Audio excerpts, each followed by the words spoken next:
This is an ideal setting for an ambush, a common hunting strategy for lions. But it tends to be a warm weather sport. In the dry season, there's little moisture in the vegetation. Grazing animals must come down often to drink. Lions know this.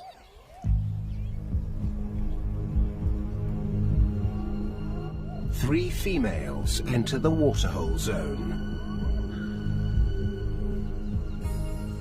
Two grown adults and one young lioness, a novice. They're part of a pack that split off from the mountain pride. A hungry splinter group having a go at hunting on their own. Related lionesses form the core of any pride. They are the expert hunters. The secrets of their trade are passed down to the female cubs. This morning, the other pride members are sleeping in. Their alarm clock will be the sound of a kill. If the trio is successful.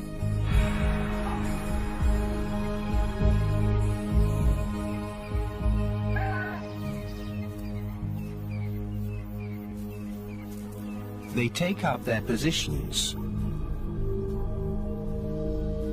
before any sign of prey.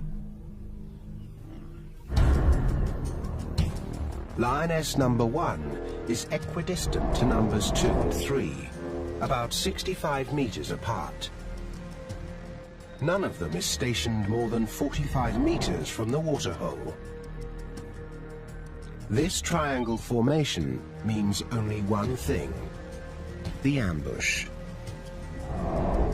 They surround the waterhole while leaving enough room for prey to enter. Experience tells them prey will probably come from this direction, then down a hill that leads to a popular drinking spot. Now they wait. The ambush requires perfecting a vital skill: patience.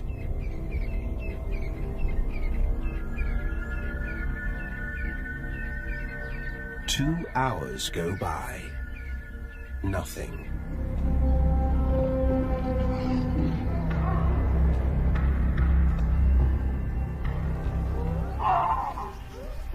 After 3 hours, a sound.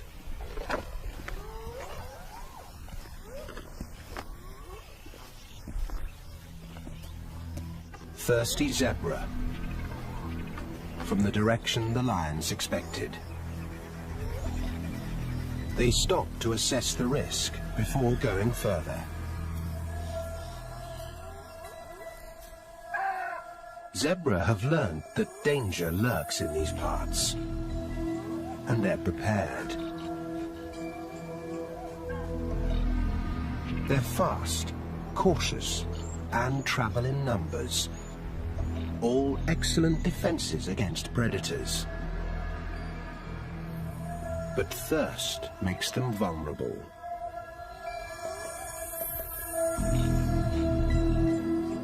The distance closes between hunter and hunted.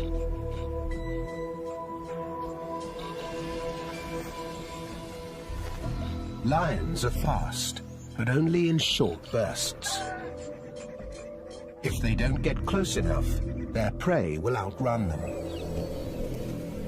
Too close, and they'll give themselves away.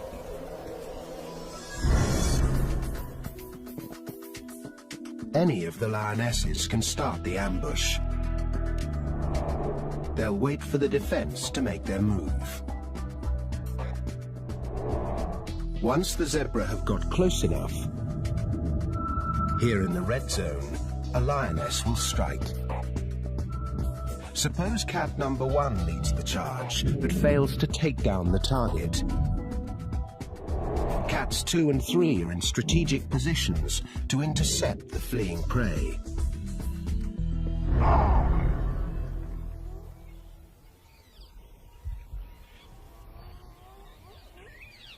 Finally, thirst trumps fear.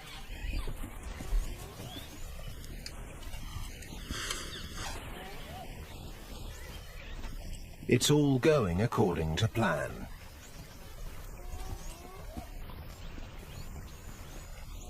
Until some spectators show up. Swainson's spurfowl will screech when they sense a threat.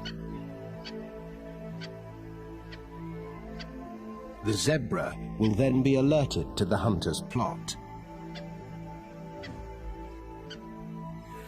This cat must remain calm, or the ambush goes up in smoke.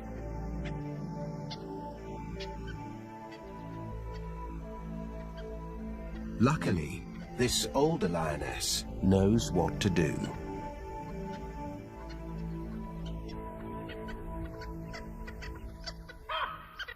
Remaining still, she convinces them there's no danger. And the hunt is still on.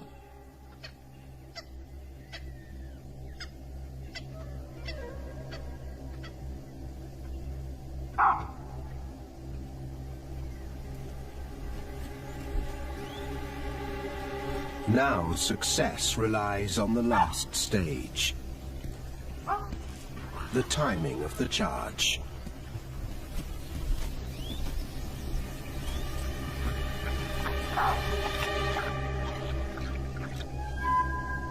How do you know when it's right? No one can say for sure. It takes that unknown, unquantifiable factor. Experience.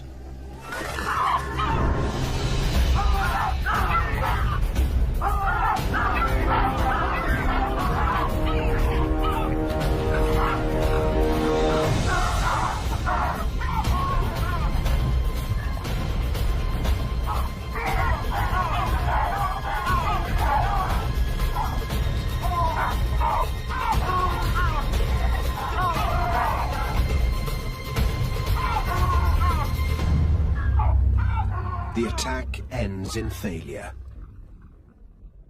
So what went wrong? The lionesses have taken 5 hours to reach this critical point of the hunt. But it's the culmination of millions of years of pack and prey evolution that led to the outcome. In this round of the age-old game, the defense triumphed. Perhaps we should ask, what went right for them? Many prey species have evolved to live in herds, and there are many benefits. Safety in numbers, for one, and more scouts to look out for danger. Perhaps they saw or heard the lions before the charge. But looking back, we see the trio flawlessly getting into position. Quiet, stealthy walking, and artful camouflage. Perhaps the zebra picked up an alarm call from another species. Not the spurfowl. Here, the lioness's passive concealment preempted detection. But she couldn't do anything about another spectator. Like birds, baboons send out alarm signals when predators are in the vicinity. But the zebra didn't seem to react to their distant call.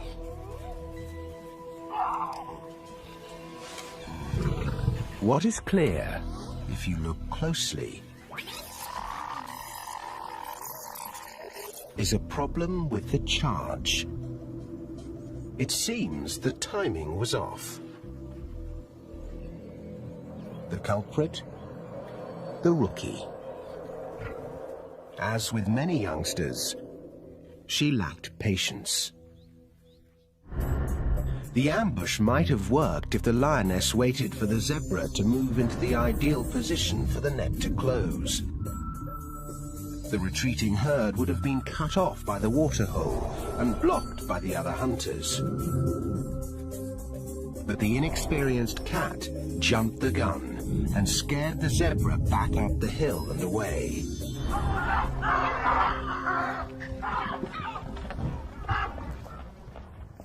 The downside of hunting in a pack is that you're only as good as your weakest link.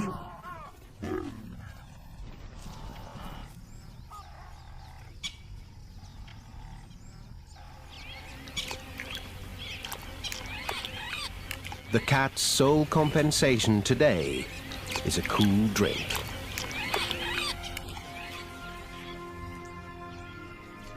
But this wasn't a waste of precious lion time. It's excellent training for the youngster, and therefore the entire pride. There's nothing like learning from losing.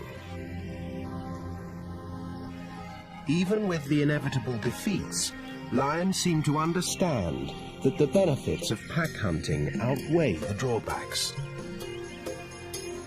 On average, the group hunt has a 1 in 3 chance of capturing and killing prey,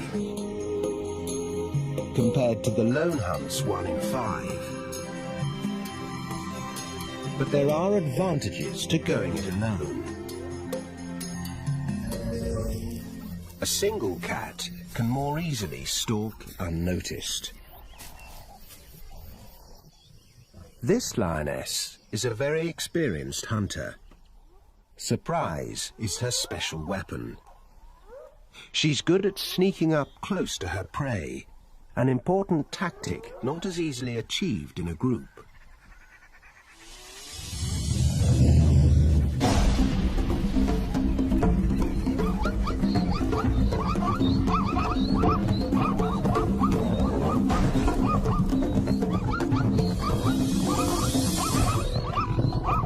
Without her perfectly adapted claws, success would be elusive.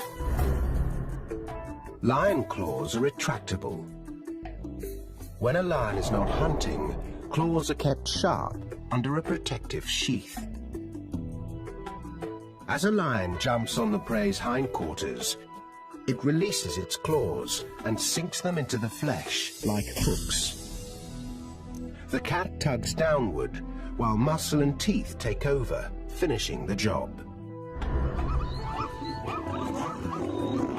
A lone hunter can keep more of the spoils for herself, but eventually she'll have to share with some of the others.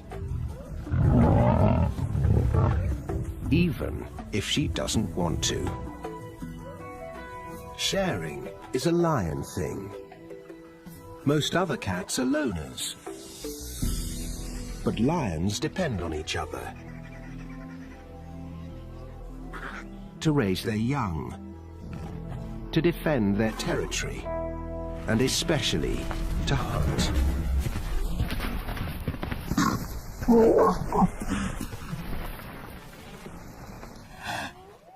It's their extraordinary ability to coordinate their attacks that gives them an edge.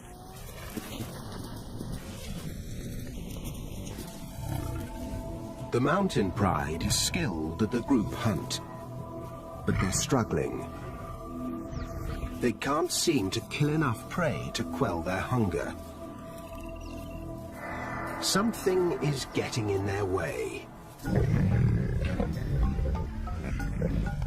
A problem that might seem familiar to many species. Teenagers. Teenage boys. Normally, when the cubs reach 3 or 4 years, the dominant males kick them out of the pride. These elders won't tolerate sexual competition. but there are no adult males in the mountain pride. Perhaps they died or wandered off to join other prides. As a result, the young males have stayed at home. The mothers have tried to teach them to hunt to earn their keep, but they're mostly interested in sleeping in. These hulking teenagers have the strength and appetite of adults, but they act like cubs. The mothers and sisters must hunt more to feed themselves and all these growing boys. If the females don't kill more and bigger prey, the whole pride will be in jeopardy.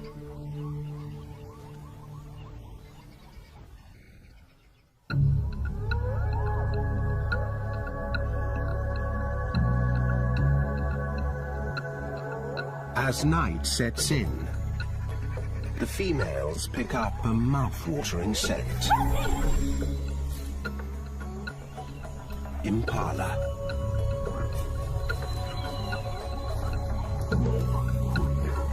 For a lion, an antelope like an impala is not a lavish meal, just daily grub.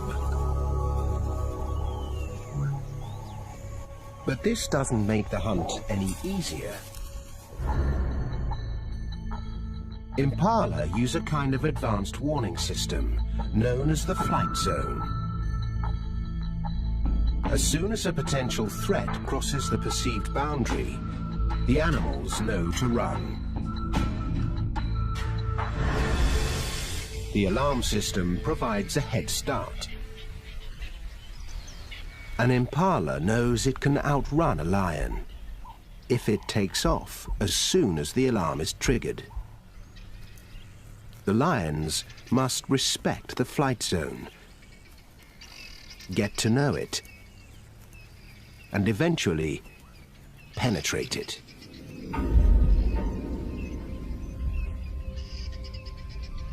They must get as close as possible to their prey without being detected.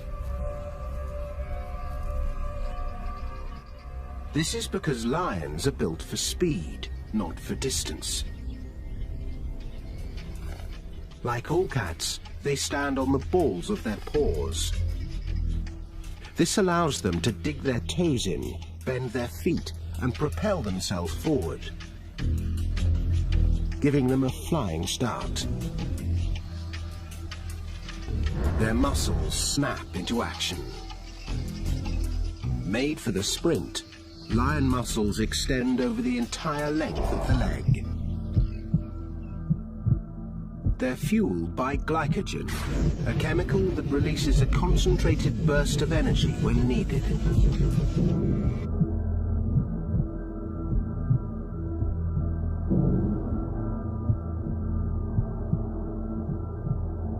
But it is short-lived. A lion may be able to hit its top speed of 60 kilometers an hour in a split second, but it can only maintain it for 90 meters. Prey like antelope or zebra have hooves that lack the bending ability of paws, so are slower off the mark.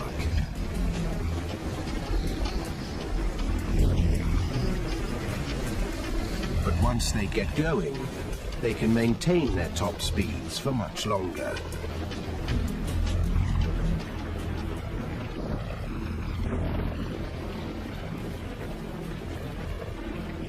Some antelope can reach 80 kilometers an hour and leap 9 meters in a single bounce, 3 meters high. These leaps aren't only useful for the fast getaway. They may be an example of what biologists call pursuit deterrence. They leap around before an attack, as if saying, I'm too nimble for you, so don't even bother.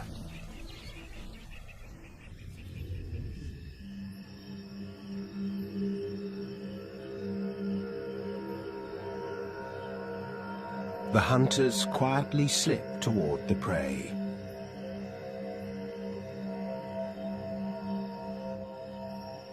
Tonight, the wind comes from the east, disguising the lion's sound and scent.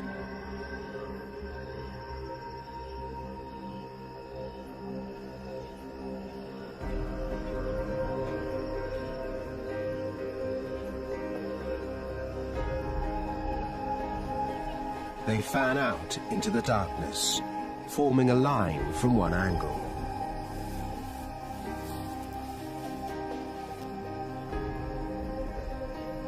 They're foregoing the ambush option.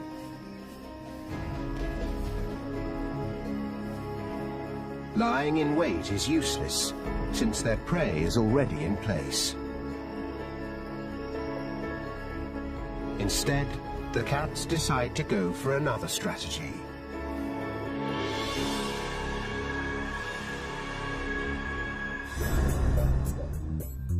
Five cats will form a line, staying within eye contact of each other. They'll want to get close enough for the collective sprint, while remaining outside the flight zone. If the outer lions cover the wings, while the inner ones cover the center, their chances of catching impala will increase. The lionesses on the wings should start the charge. Some impala will leap away, but others might run towards the middle, where they can be intercepted.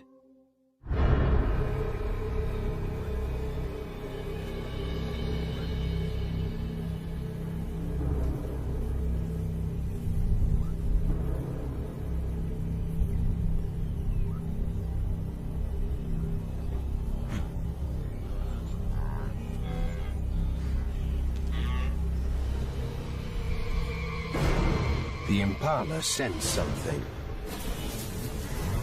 They start to jump.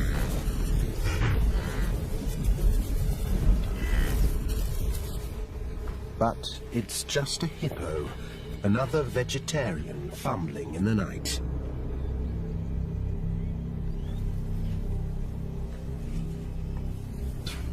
Again, a noise.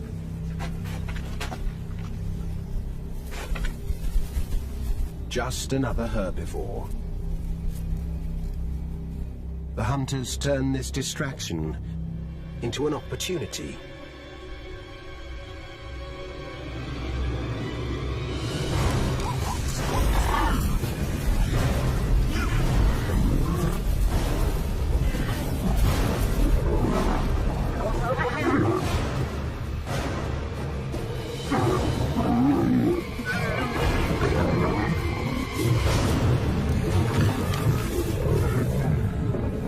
This time, it works. A stranglehold suffocates the prey. A number of important factors made this hunt a success. Firstly, the lions accomplished the task of getting close enough to the flight zone border without incident. Secondly, the lions did take up their positions as wings and centers, but with a slight variation. They launched the blitz in unison, creating massive confusion, capturing an unlucky impala in the fray. Thirdly, there were major problems with the impala's defense strategy. The leaps were on display, not for the lions, but for this bystander. Hardly a threat.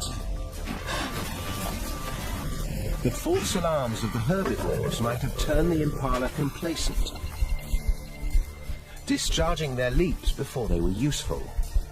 A lucky break for the lions. Why didn't the impala detect the real threat in advance? The lions moved into the wind, concealing their sound and smell, allowing them to close in on their prey before the attack. All these variables created the perfect storm of events, empowering the lions to make a killing. As in any battle, the outcome is determined by strategy, skill, and a little luck.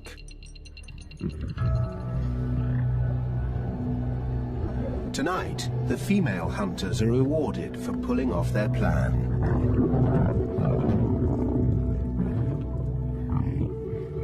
But the victors will not be left in peace. Now that the mothers have done all the hard work, the 8 young males show up, proving they too have a worthy skill: stealing. They leave nothing for the lionesses.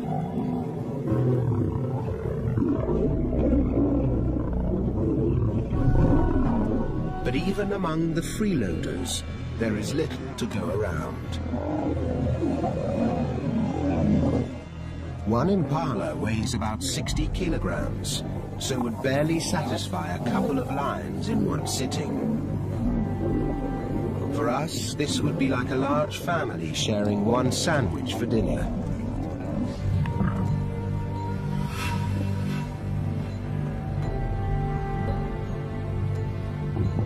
Desperate for a meal to feed the whole pride, they'll have to take extreme measures.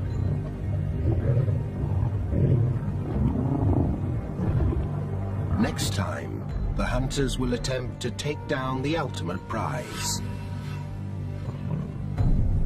the tallest animal in the world. Most lions would attempt to pick on someone closer to their own size.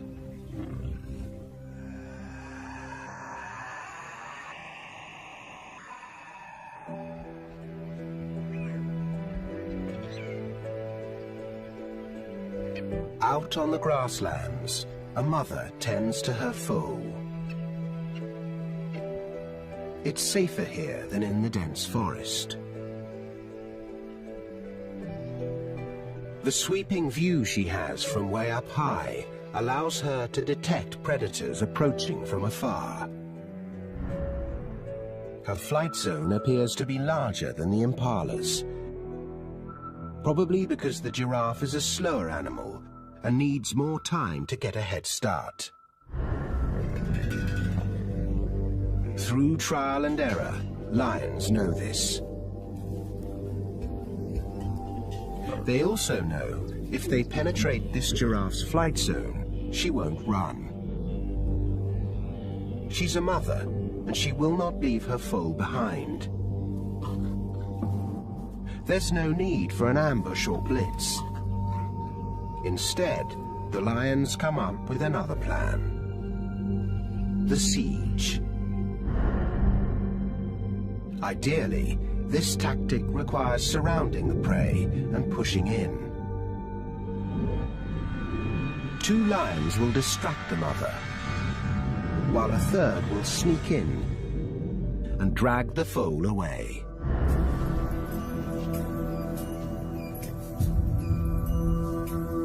The lions creep close, encircling their target, blending in.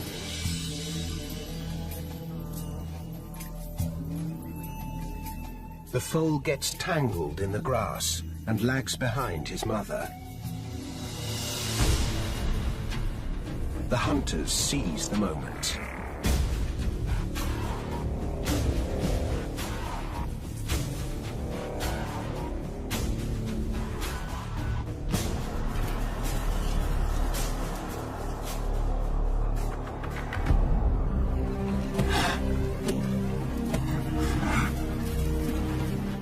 The lions pull off the first phase of the strategy. But now they'll have to contend with the mother's fury. They pause and reset their positions. The foal is injured. Suddenly, a fourth cat barrels in, distracting the mother. Without her, the foal is defenseless.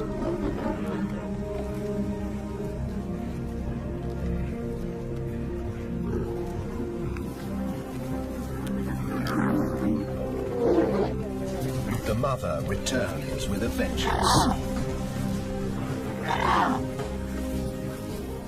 Suddenly, the tables are turned.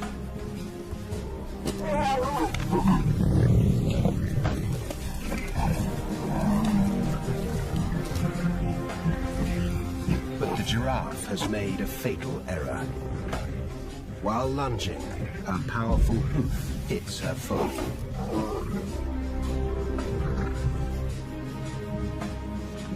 She seems to know what she's done.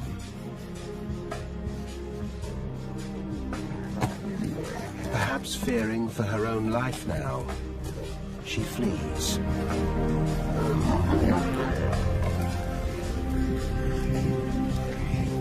It's over.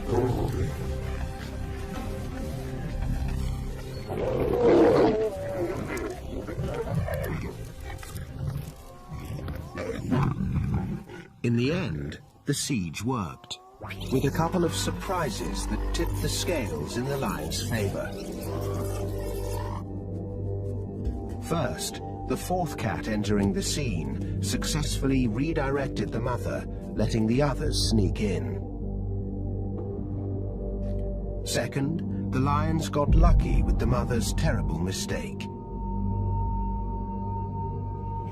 The law of unintended consequences has been good to the lions.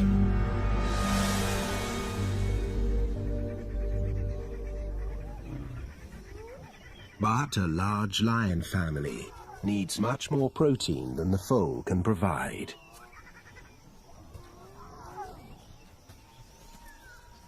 The mountain pride is hungry. They have no choice but to risk a more dangerous mission.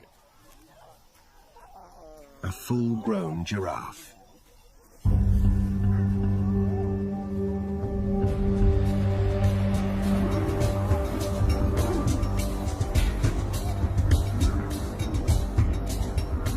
The odds are against them.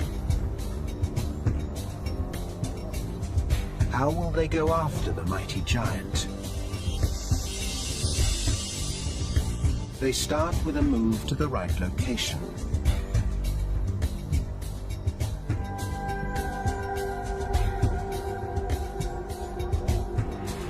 To the edge of the mountains.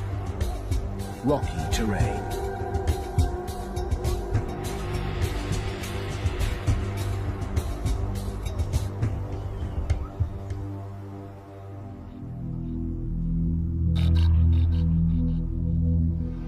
Here, the male giraffe feed off the thick acacia trees. And here, they're more vulnerable to attacks. Because here, their main defense is useless. Giraffe can't easily run over the rocks. In fact, they're stumblers. Their height serves them well, except when it comes to stability. Once felled, getting back up is tough. Lions observe this. The giraffe's other excellent defense, seeing far across the grasslands, is also compromised in the forest. They can't see, and they can't run. Like the zebra risking their lives for a sip of water, the giraffe must sometimes trade safety for a meal.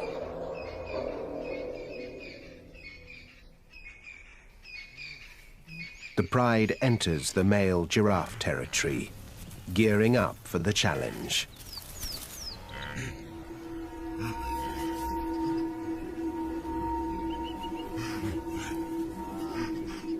But a curious sight stops them in their tracks.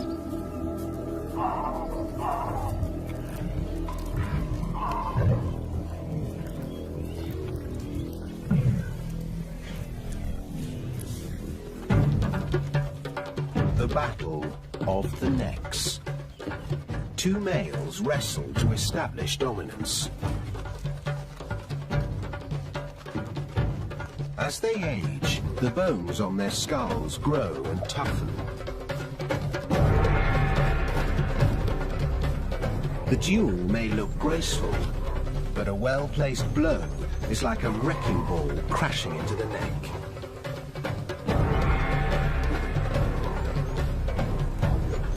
A lion's life is full of surprises, but problem solving is part of the job. They definitely can't attack two giraffe.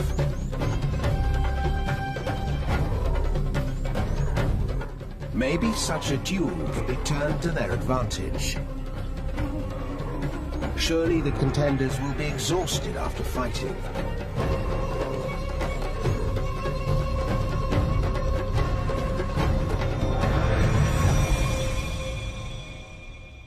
By the end of the day, the winner is declared. He can take a break.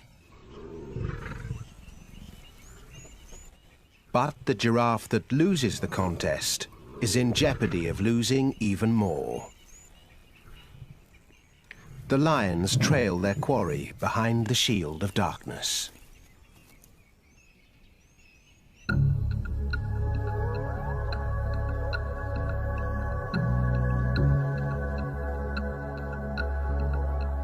The mountain pride calls in more troops. 6 females join forces tonight. Their chances are slim, but they use the night to their advantage.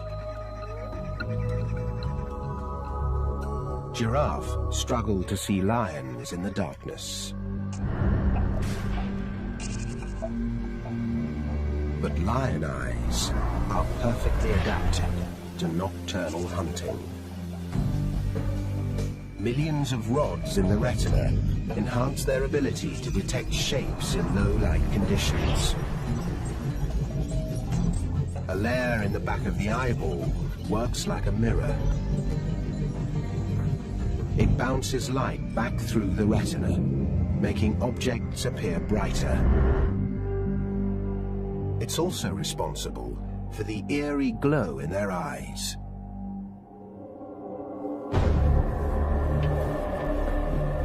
The mountain pride picks up a scent in the maze of the forest.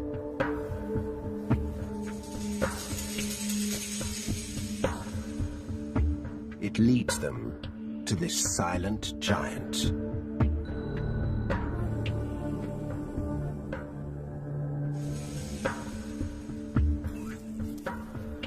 As with the female giraffe, an ambush or blitz is unnecessary. Instead, they'll deploy their siege strategy. First, the lions must herd the giraffe out of the trees and into a small clearing, giving them room to work. The pack will encircle him to within a meter of his hooves.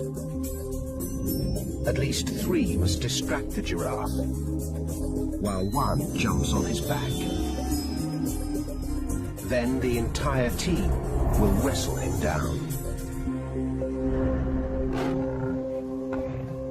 The giraffe has only one option: to fight.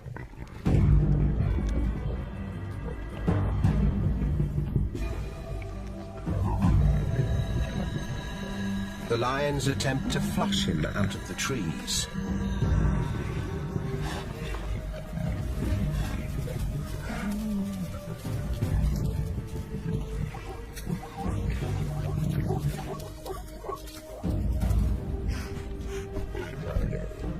In the clear, they circle their prey, right under his hooves.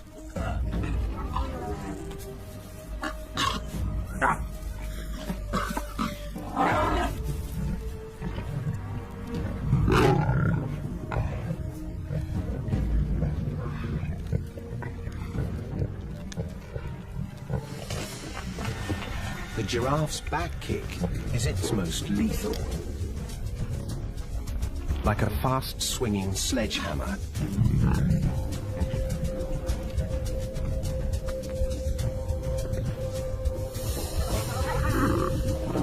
But lions have learned to weave in and out of the legs to avoid the hoof punch. The front kick is also powerful, but more of a swat than a slug. Suddenly, one cat makes the leap.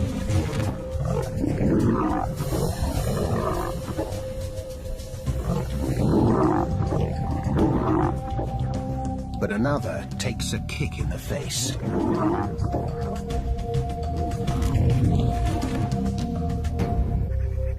The defense holds its own.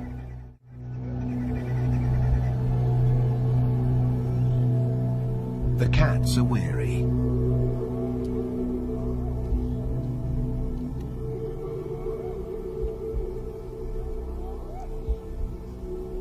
The combatants are locked in an uneasy truce.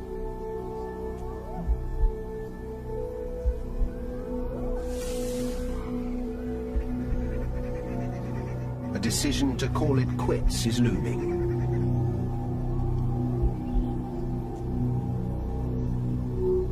Until a surprise.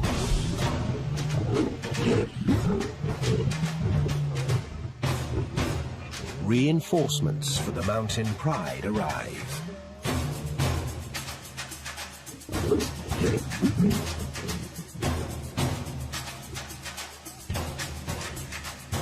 It's the young males, the ones who have hardly ever worked for their food.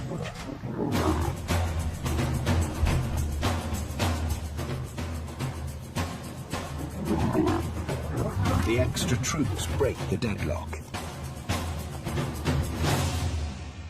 In the darkness, the battle ends.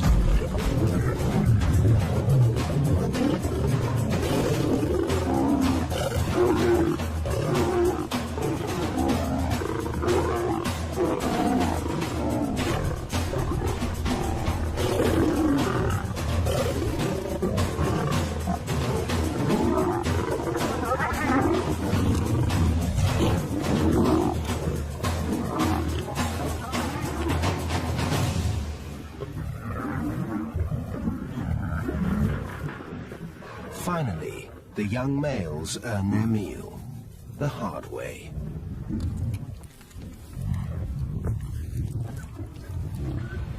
Let's take a second look and examine what worked for the lions.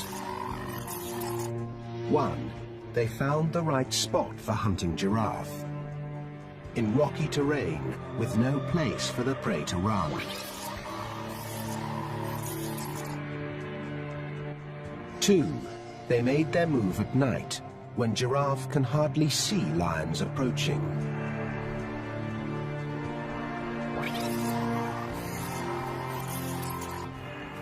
3. After herding the giraffe into a small clearing, they closed in almost directly under him, avoiding his kick, at least for a while. 4. A few cats distracted the giraffe, while one jumped on his back. This first attack may have seemed premature, but it contributed to tiring out the giraffe in the long run.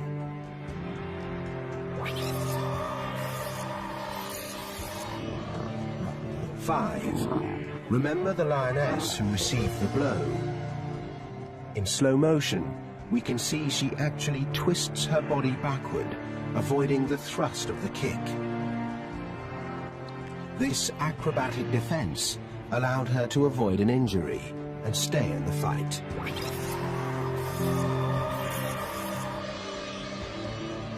6. If you look closely, you'll see a rotation. Some lions moved in while others retreated. They were tired, but would have been exhausted if they hadn't taken turns.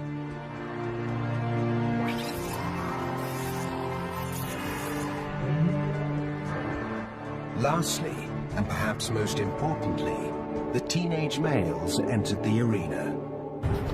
The extra muscle enabled them to control the game and defeat the giraffe.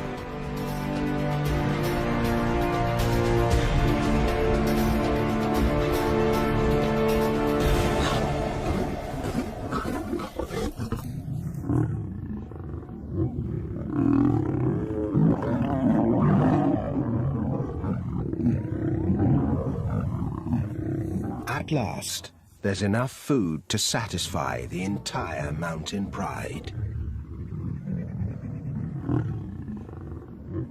It seems the young males are finally understanding the power of the pack.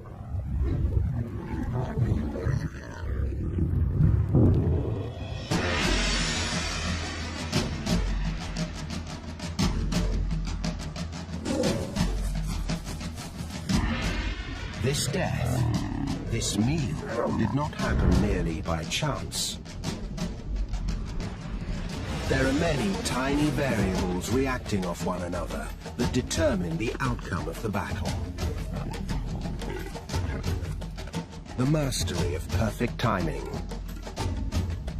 the fine-tuning of sensory skills, the fervent dance of defense.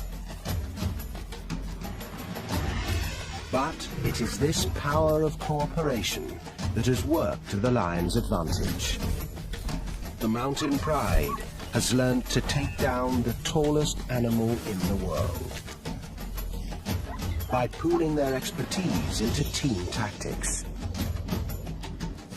A smart move in the ever-changing duel of life and death, played out on the battlefield of the wild.